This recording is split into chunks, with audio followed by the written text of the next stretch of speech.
Assalamualaikum warahmatullahi wabarakatuh.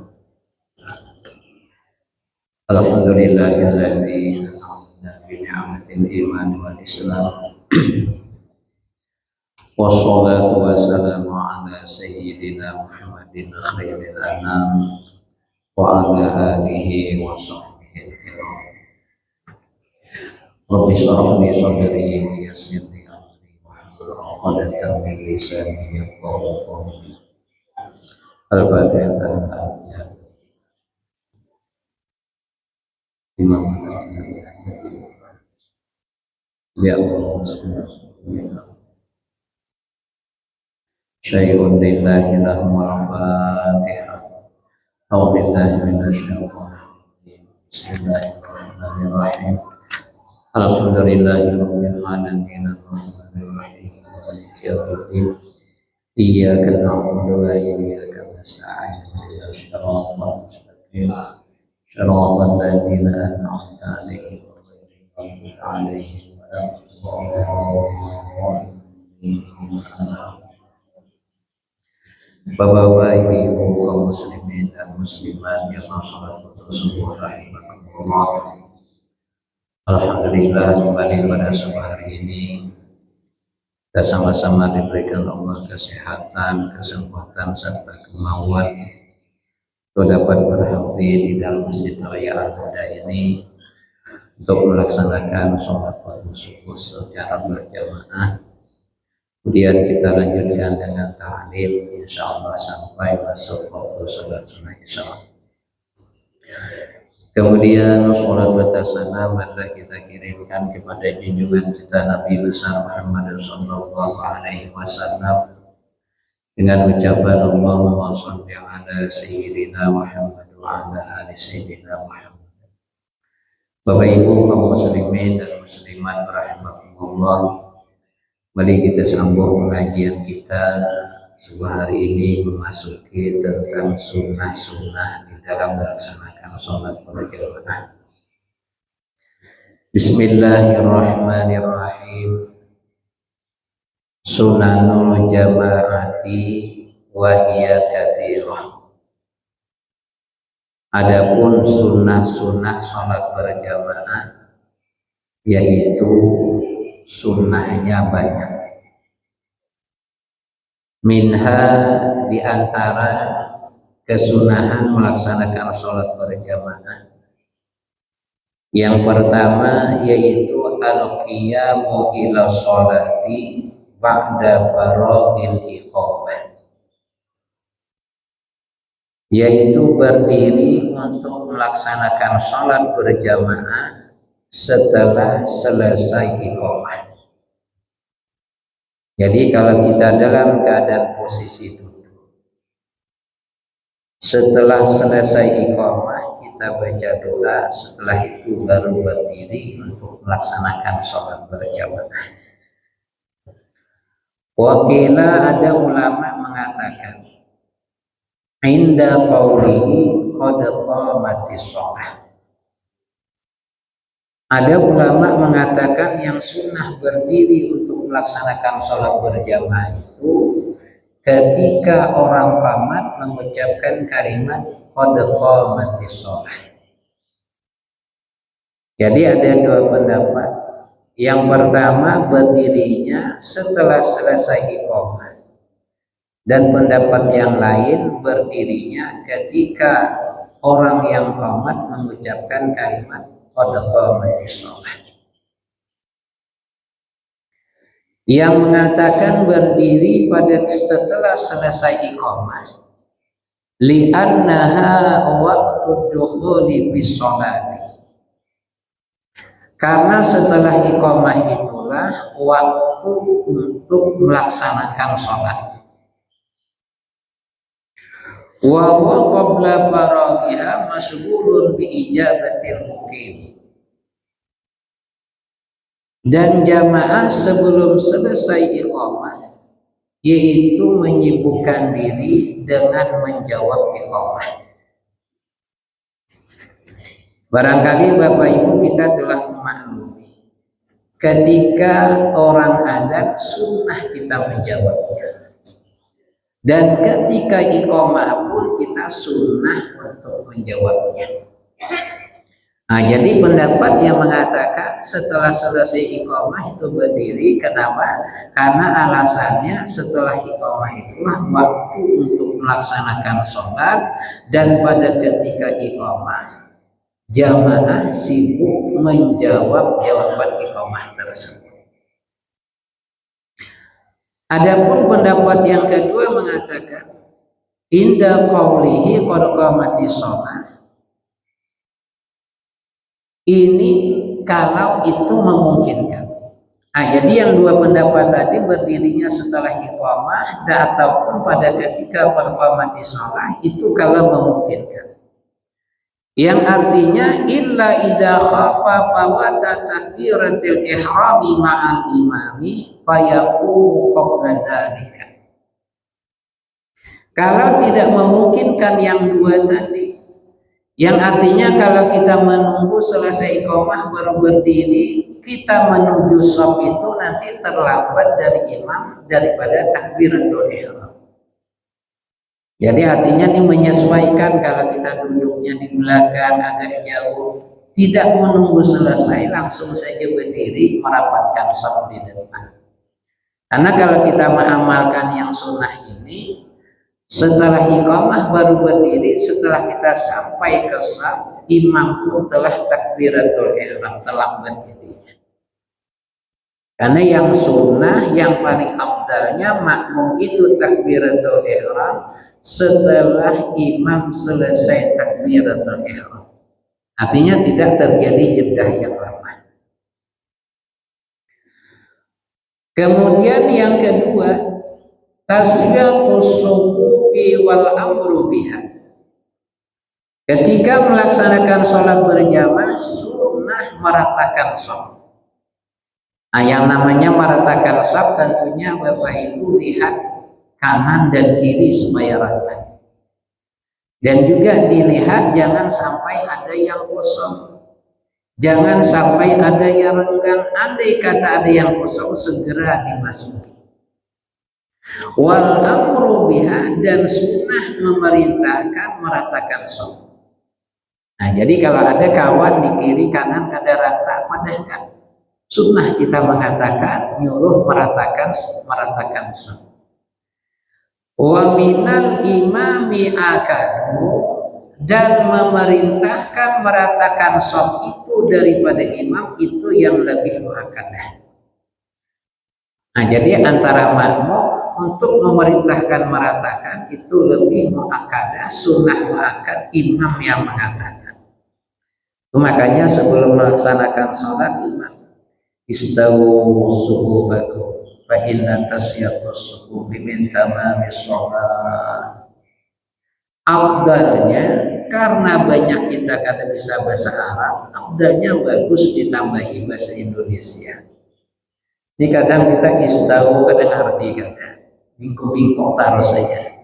Nah, jadi afdal karena kita banyak yang kada paham bahasa Arab, barangkali bagus ditambahi, luruskan dan rapatkan shaf untuk kesempurnaan sholat.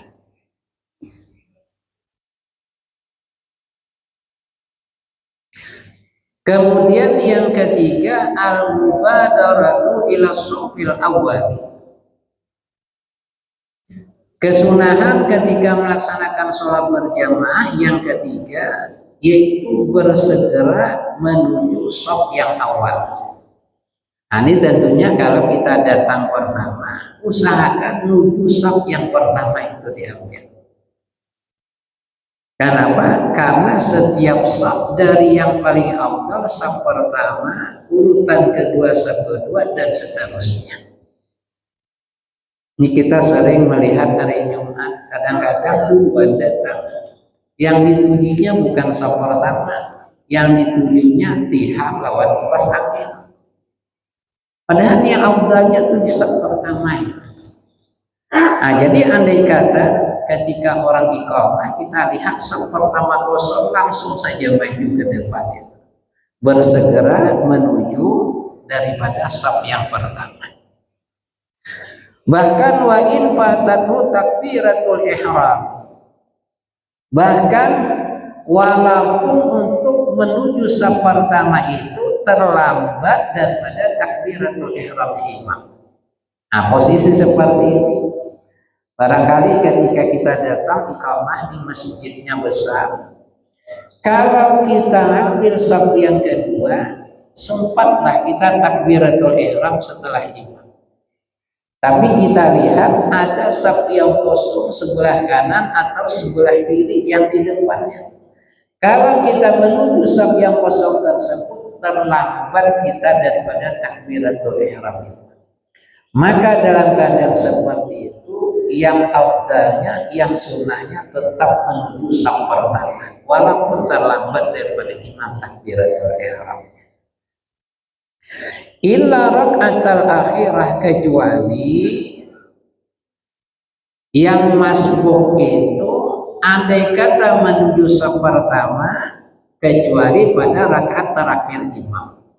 Nah, imam ini rakaat terakhir, apalagi tasyahud akhir, kita datang kalau menuju saf pertama bisa salam imam. Nah, kalau yang demikian silahkan diambil saf yang kedua tersebut. Kemudian yang keempat, jahrul imam, sunnah imam itu menyaring. Di mana menyaringnya? Pertama bitasmi'i, pada ketika mengucapkan sami Allah liman hamidah. Baik ini imam sholat yang jahar ataupun sholat yang sir. Ketika mengucap sami Allah liman hamidah, sunnah imam itu menyaringkan suaranya. Mana lagi wa takbiri lil ihrami, sunnah imam itu menyaringkan suaranya pada ketika takbiratul ihram. Walil intiqalati, dan sunnah imam itu menyaringkan takbir intiqal, yakni takbir ketika perpindahan rukun di dalam sholat. Nah, cuma ini hati-hati yang jadi imam. Mengucap takbir intiqal ini niatnya minimal dua. Pertama niat dzikir dan juga niat untuk memperdengarkan kepada makmum. Tapi kalau imamnya hanya niat untuk memperdengarkan, tidak ada niat untuk dzikir, maka sholatnya batal. Dan ini bisa terjadi kalau dalam keadaan situasi yang tidak seperti biasa. Kalau seperti biasa lampu hidup, mic-nya hidup, hari tidak hujan, barangkali normal lah takbir intiqalnya nih di volumenya. Tapi andai kata ketika salat lampu mati, otomatis mic-nya berbunyi, ditambah pulang hujan. Biasanya imam di volumenya misalnya 5, karena lampu mati dinyaringkannya sampai 10 volume. Hati-hati kalau niatnya hanya untuk supaya memperdengarkan makmum, maka sholatnya batal. Jadi kayak apa niatnya? Minimal dua, niatnya dzikir dengan memperdengarkan kepada makmum. Kemudian lagi wasalami, sunnah imam itu menyaring pada ketika mengucap salam, baik salam pertama ataupun salam yang kedua. Salam pertama hukumnya wajib, salam yang kedua hukumnya sunnah. Nah, dan perlu juga kita ingatkan, salam yang pertama itu termasuk rukun.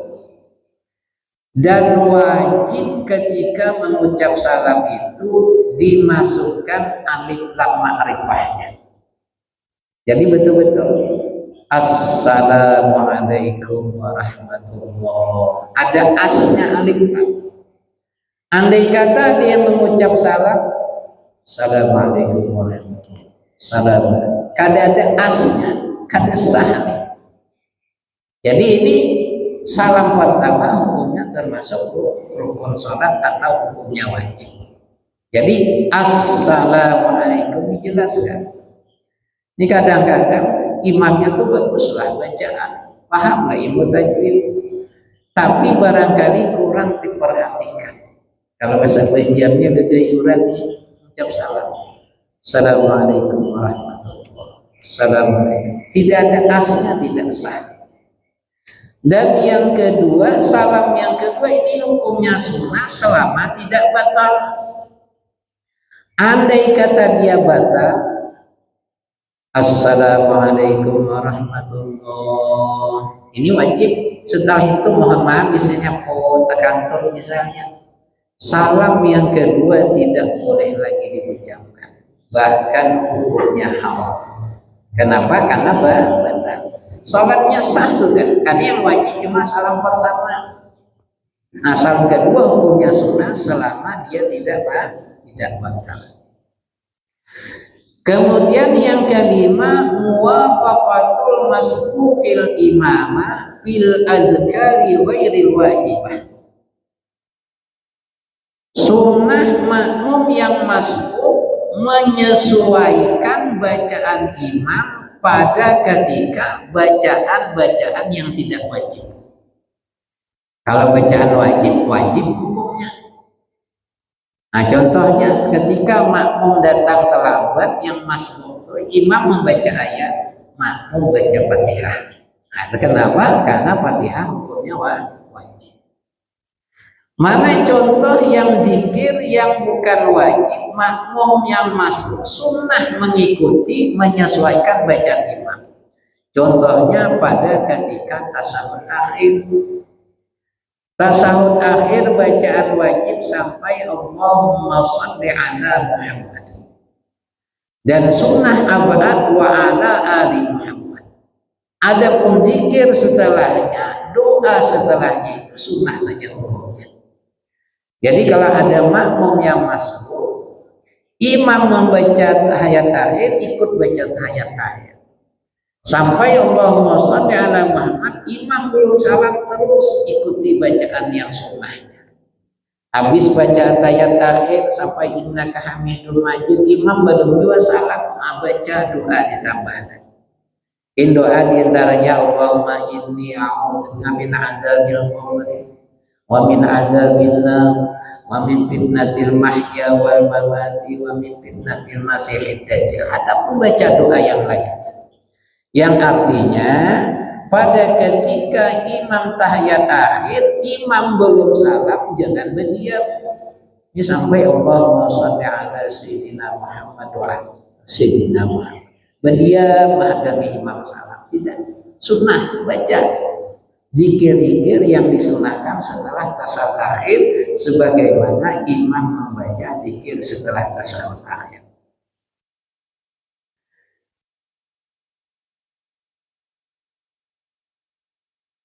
Nah, jadi yang artinya Bapak Ibu, ini barangkali bisa juga terjadi.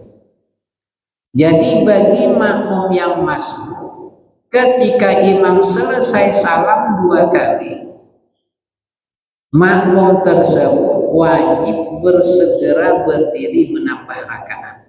Artinya jangan sampai terjadi jeda yang lama setelah imam salam yang kedua. Tapi makmum yang masbuknya bukan kebetulan tasawuf awal posisinya. Misal seperti sholat isya. Sholat isya makmumnya masbuk 2 rakaat. Berarti ketika imam tahiyat akhir, posisi makmum berarti tahiyat awal. Kalau yang seperti ini tidak mengapa terlambat berdiri setelah imam 2 kali salam. Tapi kalau makmum yang sholat isya masbuknya 1 rakaat atau 3 rakaat, bahkan 4 rakaat, ini tidak boleh sampai terjadi jeda yang lama setelah imam salam 2 kali. Misalnya imam assalamualaikum warahmatullahi, assalamualaikum warahmatullahi. Ini kalau tidak berdiri dengan waktu yang lama, maka batal salatnya. Jadi artinya bersegera. Tapi ini hampir jarang terjadi. Yang sering terjadi itu makmum yang masuk itu kada sabar berdiri. Nah, ini yang kebanyakan. Ingat, makmum yang masuk minimal berdirinya selesaikan imam sampai mengucap salam pertama, Assalamualaikum. Hanya boleh berdiri. Tapi kalau ini imam hanya berdiri ada masuk. Sadar ketika berdiri imam belum selesai salam pertama, wajib duduk kembali. Setelah duduk berdiri ya Pak. Nah, jadi sabar sedikit, minimal selesaikan imam salam pertama, dan sunnahnya makmum berdiri menambah rakaat selesaikan imam salam yang kedua. Jadi kalau bahasa kita kalau ancap ada boleh, kalau lambat kan boleh. Tapi bagi makmum yang masuk bukan posisi masuknya 2 rakaat, sholatnya 4 rakaat. Kemudian yang keenam, ayyal tabital imam ilal makmumina min jihati yamini.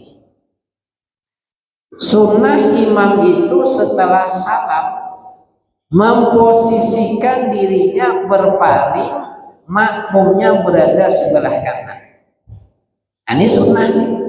Kita kan biasa posisinya setelah Allahumma antas salam, Allahumma antas salam wa minkas salam wa alaika ya'udus salam wa hina rabbana bis salam wa adkhilna jannata daras salam tabarak rabbana wa ta'ala ya dzal jalal wal ikram. Berpaling imam posisinya ke kanan. Jadi bagian bahu imam itu sebelah kanan makmum dan sebelah kirinya posisinya arah kiblat. Itu sunnah hukumnya.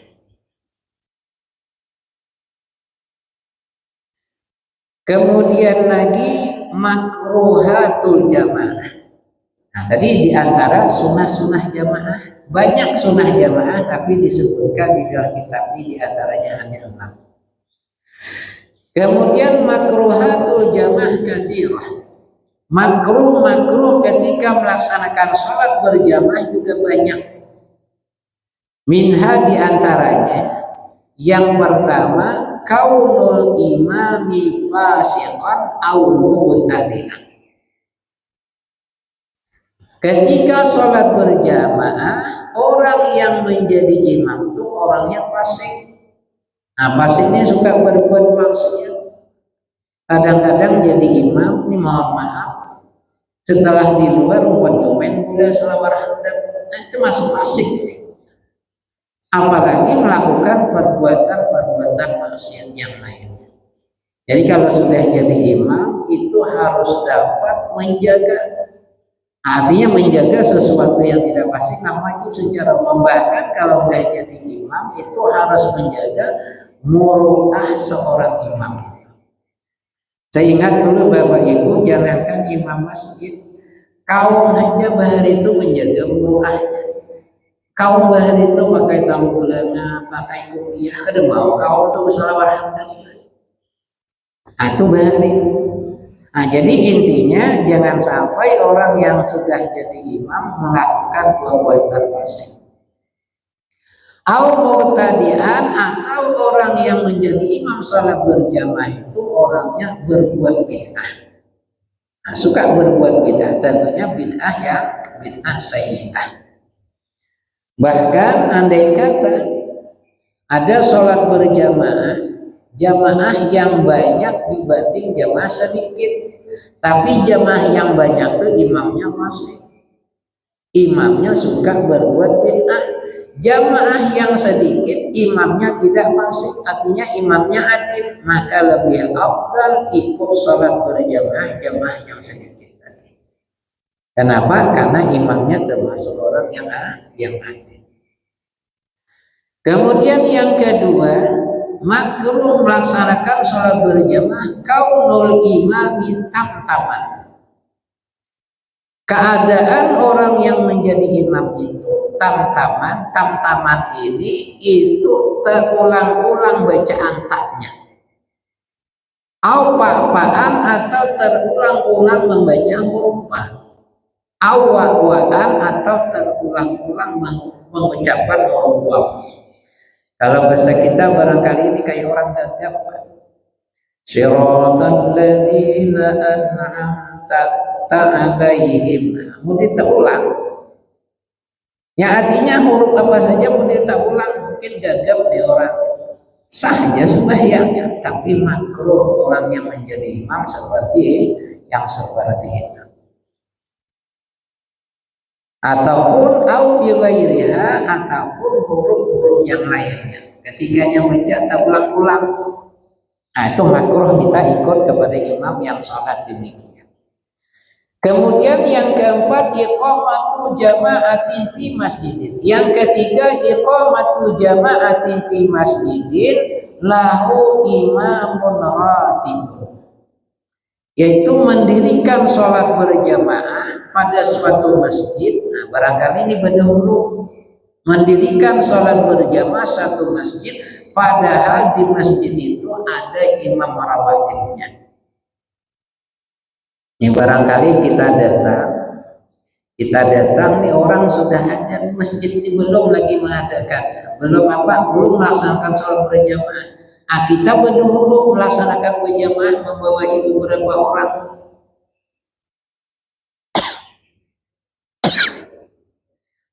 Yang demikian hukumnya makruh. Artinya kalau kita sholat berjamaah ada imam rawatibnya, nanti kita ikut berjamaah, tunggu sabar sama-sama berjamaah. Jangan berdahulu mendirikan jamaah di dalam masjid tersebut. Catatan, walam yakhsha fauta fadilati awalil waktu. Yang makruh tadi mendirikan jamaah berdahulu di masjid yang ada imam rawatibnya, selama tidak khawatir akan keluputan fadilah sholat di awal waktu. Nah, kecuali di masjid itu lambat banget, sembahyangannya lambat, kita datang belum lagi sembahyangan. Sembahyang jam berapa? Sembahyang zuhur barangkali jam 1:30 misalnya. Nah, kalau lambat artinya dapat menghilangkan fadilah sholat di awal waktu. Kalau demikian silahkan sholat berjamaah. Tapi yang seperti ini jarang saja. Nah, jadi intinya kalau kita ke masjid, ke mushola, ikut saja sholat berjamaah dengan imam yang ada atau rawatib tersebut. Kemudian yang kelima, iwijaju sofi wa adamu ikmali ma qablah. Makruh ketika melaksanakan sholat berjamaah, iwijaju sofi. Sofnya tidak lurus, bingkok kayak ular. Makanya usahakan sebelum kita takbir, lihat posisi kanan dan kiri jamaah kita. Namun kita tak maju mundur. Kalau kita mundur, maju ratakan. Yang meratakan itu Bapak Ibu, sofnya yang dipandang adalah tumit belakang, bukan jari depan. Kalau jari depan karena kita masing-masing beda panjangnya di kaki. Jadi ukurannya tumit belakang yang diratakan ke kiri ke kanan. Wa adamu ikmali ma qablahu, dan tidak penuh, tidak sempurna shaf yang ada di depannya. Nah, ini makruh nih. Shaf di depan yang pertama masih kosong, tapi kita isi shaf yang kedua, maka hukumnya makruh. Nah, bahkan tadi kalau shaf pertama masih kosong, andai kata kita menuju terlambat daripada imam takbiratul ihram, tetap diutamakan mengisi shaf yang pertama yang masih kosong tadi. Dan yang kebiasaan kita ini makruh juga. Kebiasaan kita kalau ada shaf yang kosong di hadapan, ini biasanya mohon maaf nih agak tua sedikit. Lihat ke kiri, lihat ke kanan, ada yang ta'anum itu disuruhnya maju. Tahu dia maju ke hadapan. Padahal yang demikian itu hukumnya makruh, kita memerintahkan orang mengisi shaf yang kosong di depan. Jadi kalau memang shaf ada kosong di depan kita, kita masuk, jangan dorong-dorong. Makruhnya apa? Karena pahalanya beda shaf pertama dengan shaf yang kedua. Kemudian yang keenam, makruh ketika melaksanakan sholat inqita'us shafi, yakni terputusnya shaf. Nah, terputusnya shafnya artinya kosong, tidak rapat barisannya. Antara barisan si A dengan si B harus dirapatkan. Nah, artinya jangan pulang terlalu rapat. Karena ada cerita Bapak itu, cerita orang balik umrah, kan biasanya sholatnya berjamaah biasa aja betisnya. Tapi setelah balik umrah, yang betisnya ini dirapatkannya ke kaki jamaah yang di sebelahnya.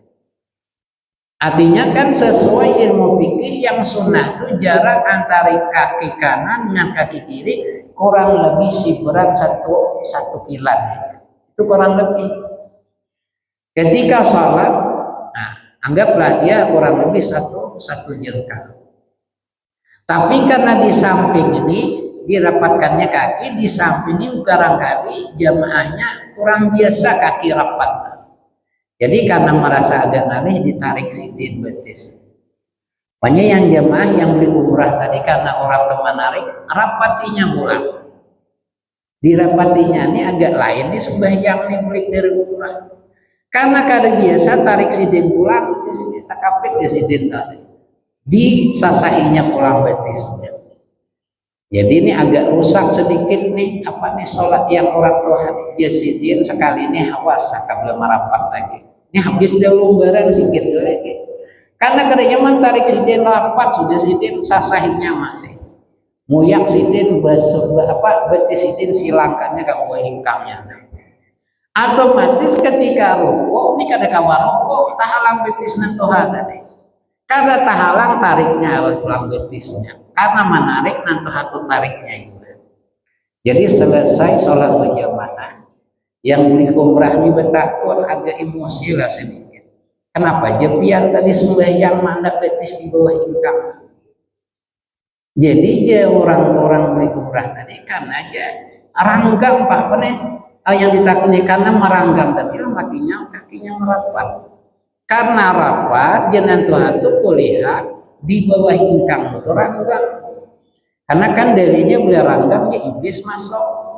Justru aku melihat iblis di bawah hingkang, maka aku andak betis ke situ di situ.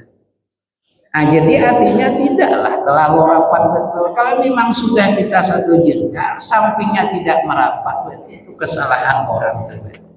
Jangan pulang kaki pulang tapi rangkang kayak. Nah, sunnahnya antara kaki kanan dan kaki kiri itu kurang lebih satu jengkal. Kemudian lagi yang ketujuh, musawatul imami fil mauqifi. Makruh ketika makmum dan imam itu berdirinya sejajar dengan imam. Nah, ini hampir jarang terjadi. Yang kebanyakan tuh jarang dari imam kejauhan. Kalau sejajar rata hukumnya makruh, tetap sah sholatnya.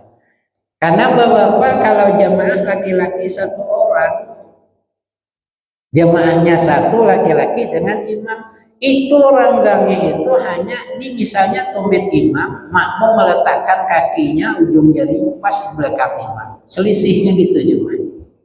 Kalau rata makruh, selisihkan ini yang sunnah. Kalau di sini juga makruh di belakang. Jadi posisinya cuma hanya di ujung tumit imam itu kalau sendiri. Kalau datang jamaah yang satunya ambil posisi kiri imam seperti demikian. Setelah takbiratul ihram, pilihannya dua. Pertama, makmumnya mundur langsung rapat berdua. Kalau makmum tidak mundur, imam yang maju ke depan. Nah, itu posisinya. Nah, jadi rata dengan imam sejajar berdiri hukumnya makruh. Kemudian yang selanjutnya muwafaqatul imami fil af'al. Makruh ta'umbai dengan gerak-gerik perbuatan salatnya imam. Nah, kayak rukuk makruh umbai. Yang sunnahnya adalah makmum itu telah terhambat dari imam. Kalau rukuk misalnya nih imam di makmum Allahu Akbar baru makmum turun. Sami Allah liman hamidah baru makmum. Mun tak umbai hukumnya makruh. Illa fi salasi masail, kecuali yang disunahkan tak umbai dengan imam ada pada 3 masalah. Artinya disunahkan beumbayan. Pertama, indat ta'wili, ketika mengucapkan amin. Waladdallin. Ini makmum yang menyesuaikan supaya taubay lawan imam. Karena Bapak Ibu setelah mengucap waladdallin itu sunnah tu imam tu berdoa Rabbighfirli walidayya. Baru itu setelah itu baru amin. Ini kadang makmum kada tahu habarnya waladdallin amin langsung. Sesuaikan imam.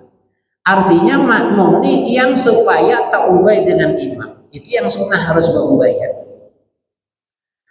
Nah setelah itu kan amin. Kalau makmum dengan imam tak ubay amin, insya Allah malaikat juga ikut mengaminkan. Nah makanya itu bagus doa setelah waladdallin. Nah, jadi pertama yang sunnah beumbayan lawan imam ada pada ketika mengucap amin. Yang kedua wa inda su'ali rahmati inda dzikriha wal isti'adzati minal adabi inda dzikrihi. Sunnah beumbayan imam dengan makmum ketika imam membaca, makmum mendengar ayat tentang masalah rahmat. Nah, cuman ini agak terali sedikit karena paham mungkin. Kalau ada imam membaca ayat tentang rahmat, sunnah dia berdoa untuk meminta rahmat kepada Allah Subhanahu wa Ta'ala. Dan apabila imam membaca ayat tentang masalah adab, sunnah baik imam ataupun makmum berdoa minta perlindungan kepada Allah daripada adab. Ini yang sunnah baik. Dan yang ketiga, wa bisana fil qunuti inda qaulil imam fa innaka taqdi. Yang ketiga yang disunahkan beumbayan imam dengan makmum itu pada ketika membaca sana setelah qunut. Yakni mulai kalimat fa innaka taqdi wa la yuqda alaih. Nah, makmum segera baca juga beumbayan dengan imam. Artinya makmum yang menyesuaikan.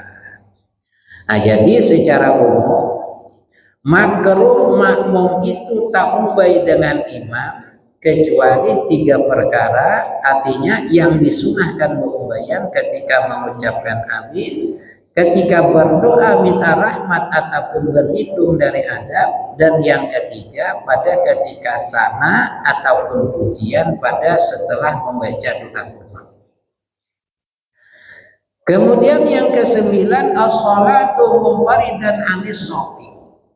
Makruh salat menyendiri di shaf daripada shaf-shaf yang ada. Nah, ini kan andai kata kita datang shaf pertama kosong, kita cuma sendirian, ini sunnah kita mengajak jemaah yang di depan untuk mundur. Ini sudah diterangkan kemarin. Bagaimana caranya? Caranya pertama kita lihat di antara jemaah ini, pertama tentu yang paham dan bersedia dia mau mundur. Namun yang kada paham tuh enggak kada banyak mundur. Mungkin bisa terjadi salah paham nih, kenapa orang ini mengganggu sembahyang, mengganggu terus. Nah, jadi lihat jemaah mana yang paham. Dan yang kedua, menggawilnya itu setelah takbiratul ihram. Nah, ini kita banyak prakteknya gawil dulu. Menggawilnya takbiratul ihram. Tidak. Jadi takbiratul ihram dulu, setelah itu baru kita gawil. Dan yang di depan itu mundurnya tetap dijaga, jangan sampai 3 kali gerak. Jangan pulang mengancam mundur batal sembahyang. Langkahnya mundur, nah itu ada jeda setelah dia mundur itu. Jangan mengancam mundur gitu. Nah, sampai 3 kali gerak itu dapat membatalkan sholat. Kemudian yang ke-10 irtifa'ul makmumi minal imami. Makruh posisi keberadaan imam itu lebih tinggi dari makmum. Nah, ini hati-hati kalau bikin masjid, jangan sampai lantai imam lebih tinggi daripada lantai makmum. Nah, jadi makruh kalau imamnya agak bertinggi, lantainya, makmumnya agak tarannya. Wal aksu juga demikian kebalikannya. Atau lantai makmum tinggi daripada lantai imam, ini makruh hukumnya. Kemudian yang ke-11, kaunul imami lahinan lahnan la yugayyirul makna. Yang ke-11, makruh ketika berjamaah, orang yang menjadi imam itu terjadi kesalahan di dalam bacaan. Baik bacaan apa, bacaan wajib atau bacaan sunnah, catatan kesalahannya yang tidak sampai merubah makna ayat yang dia baca. Contoh ketika baca Fatihah, iyyaka na'budu wa iyyaka nasta'in.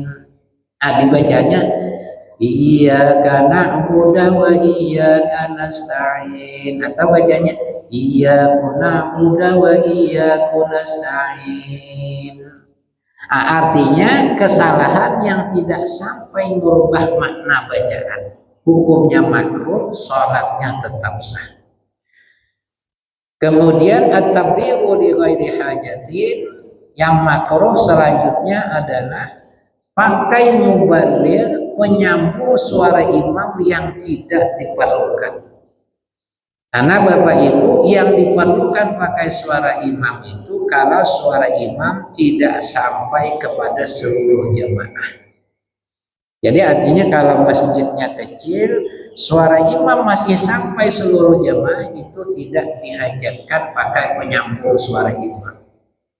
Artinya kalau ada pakai mubaligh tanpa hajat, hukumnya makruh.